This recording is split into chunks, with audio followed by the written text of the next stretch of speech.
Assalamualaikum warahmatullahi wabarakatuh. Alhamdulillah, selamat pagi semuanya.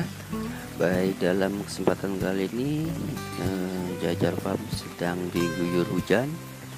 Oke, kita kesempatan kali ini akan mencoba memberi wawasan sedikit ya mengenai peternak atau farm mandiri. Peternak mandiri itu ya semuanya serba mandiri gitu. Jadi usaha sendiri dari mulai apa aja sih yang ada di dalamnya. Oke, yang pertama adalah kita punya indukan, jelas dong ya kan.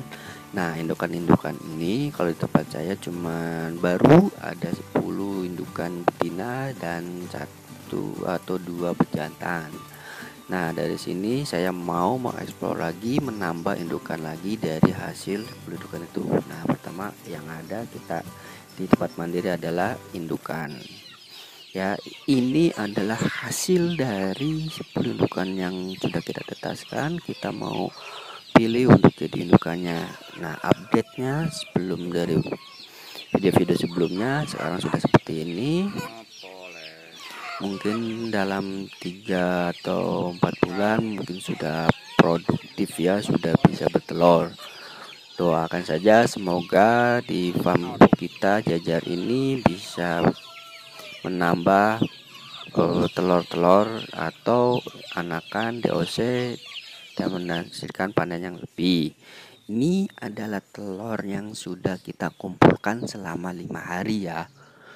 Nah, jadi ciri yang kedua itu tiap hari dalam siklusnya di peternakan mandiri itu ada telur ya. Kita bisa ambil setiap harinya, mungkin sore kita pungut dari kandang ke kandang gitu. Kemudian tentu saja untuk mengefisiensikan kita ada mesin tetas. Nah, ini adalah mesin tetas buatan sendiri, kita sedang dicoba juga dengan komponen yang sederhana tapi kita bisa maksimalkan.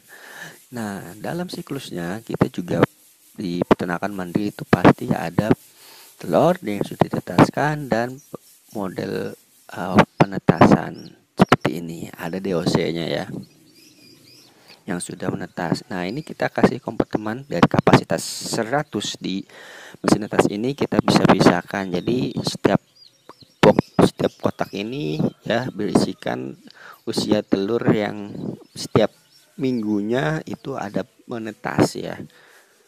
Nah, setelah menetas kalau ini berkaitan dengan ya setelah menetas itu kita yang sudah kering kita pisahkan di tempat inkubator untuk penghangat sementara. Bisa juga dibilang box brooding seperti itu.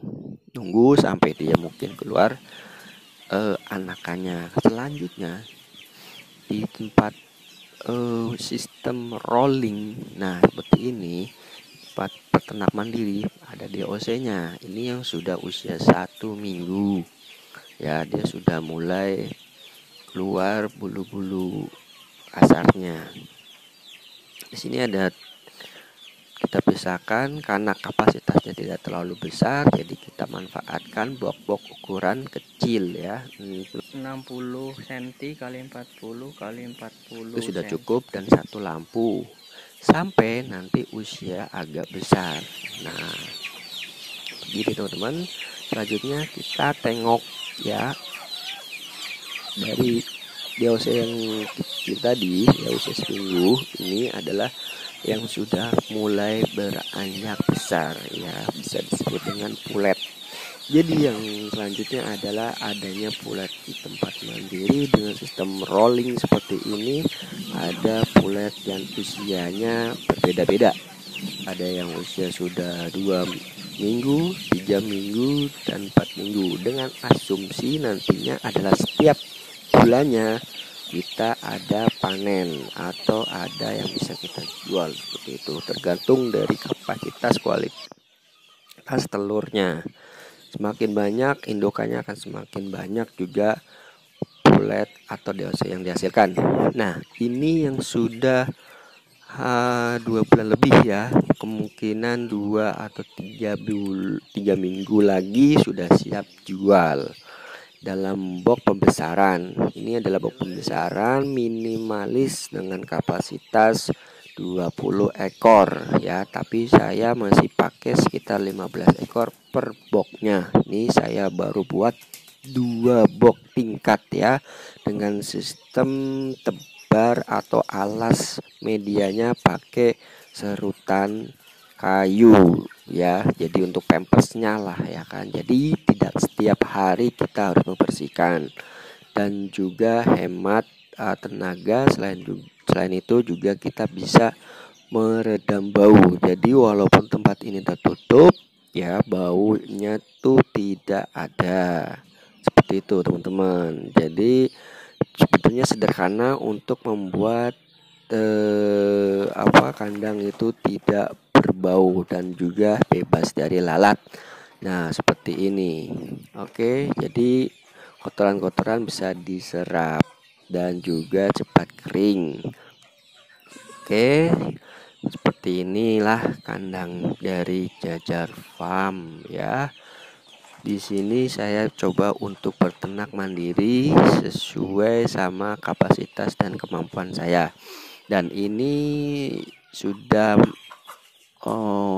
usia berapa ya, 5 bulan mungkin ya, kurang lebih, dan ini akan saya jadikan indukan. Jadi next mungkin akan lebih banyak hasil telurnya. Kalau sekarang sekitaran 20 sampai 30 dari 10 indukan per minggu ya, kita tetaskan. Baik teman-teman, jadi itulah ya siklus rolling ya, yang setiap harinya kita bisa temukan di setiap farm untuk sistem mandiri. Jadi di situ ada indukan, kemudian ada telur tiap harinya ya, kemudian ada yang kita tetaskan, ada yang menetas, kemudian lahir DOC umur 0 sampai 4 hari sampai seminggu. Nah, kemudian kita pisahkan ke tempat atau ke kandang pembesaran sampai nanti panen ya, pulet sampai panen atau dere itu sampai panen dengan bobot 800, 900 sampai 1 up ya. Biasanya yang dicari oleh konsumen adalah yang ukuran atau bobotnya itu sudah mencapai 1 kilo up, bisa 1,1, 1,2 ya, tergantung dari kebutuhan pasar. Oke, jadi kemudian siklusnya seperti kita jual dan terus seperti itu. Jadi di dalam satu peternakan mandiri siklusnya adalah seperti itu, sistemnya rolling ya, sistem. Jadi kita tidak perlu beli DOC karena kita sudah bisa berproduksi menghasilkan DOC sendiri. Kita tidak perlu beli telur karena kita sudah punya atau sudah bisa produksi telur. Nah, kita tetaskan dan seperti itu terus. Jadi sistemnya ada rolling dan berkesinambungan. Baik, mungkin itu aja dari saya dan waktunya panen. See you teman-teman. Wassalamualaikum warahmatullahi wabarakatuh.